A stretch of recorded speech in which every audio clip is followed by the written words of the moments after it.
latar belakang gerakan 30 September. Gerakan 30 September ini biasa kita dengar dengan sebutan G30 SPKI. Nah, di sini saya Novita Silalahi dan teman saya Pasca Sitompul akan bercerita bagaimana terjadinya G30 SPKI. Nah, gimana sih kronologi dan penyebabnya gerakan 30 SPKI itu? Mari kita simak bersama ya. Gerakan 30 September PKI ini terjadi dikarenakan PKI ingin mengubah ideologi Pancasila menjadi ideologi komunis. Nah, pada saat itu Indonesia menganut sistem demokrasi terpimpin yang membuat PKI semakin kuat dan mencapai puncaknya pada tanggal 30 September 1965. Sebelum melakukan penyerangannya, PKI menarik simpati para rakyat untuk mendapatkan dukungan dengan cara membagi tanah kepada para buruh tani dan mempersenjatai buruh tani.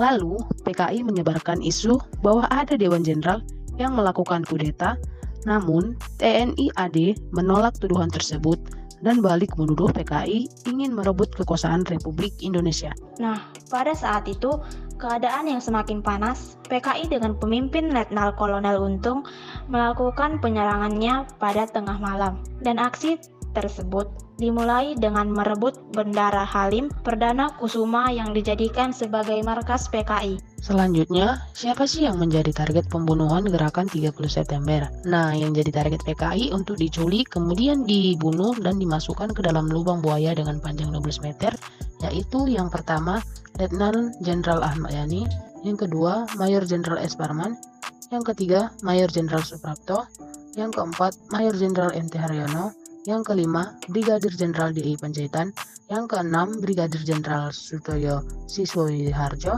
yang ketujuh, Letnan 1 Pierre Andres Tanden, yang kedelapan, Jenderal Abdul Haris Nasution. AH Nasution sebetulnya menjadi sasaran dalam G30S atau PKI. Namun, putrinya yang bernama Ade Irma Suryani Nasution dan ajudannya Pierre Andreas Tendean justru tewas dalam insiden berdarah ini. AH Nasution selamat dari peristiwa G30S atau PKI karena sekilas dalam kegelapan wajah Pierre Tendean mirip dengannya, sehingga ajudannya itulah yang menjadi target penculikan. Selain itu, Brigadir Polisi KRL Satsui Tubun, pengawal rumah Wakil Perdana Menteri II Dr. J. Leimena yang kediamannya berada di dekat rumah AH Nasution juga ikut terbunuh. Satsui Tubun sempat melawan saat akan dilucuti oleh para penculik yang hendak masuk ke rumah Jenderal AH Nasution. Sementara itu, Ade Irma Suryani tertembak ketika putri AH Nasution itu dititipkan ke tangan adik sang jenderal. Saat PKI mengepung rumah mereka,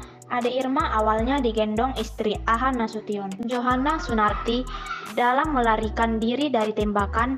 Beberapa waktu setelah sang ibu menitipkan Ade Irma ke tangan adik AH Nasution, sejumlah tembakan dilepaskan. Pada waktu itu, adik Jenderal AH Nasution tengah membuka pintu.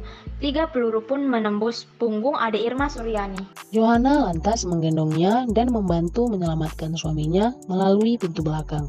Keduanya pun selamat. Itulah alasan AH Nasution bisa selamat dari peristiwa gerakan 30 September atau PKI. Dia berhasil lolos dari upaya penculikan karena para Pierre dalam gelap dan akhirnya selamat karena upaya istrinya.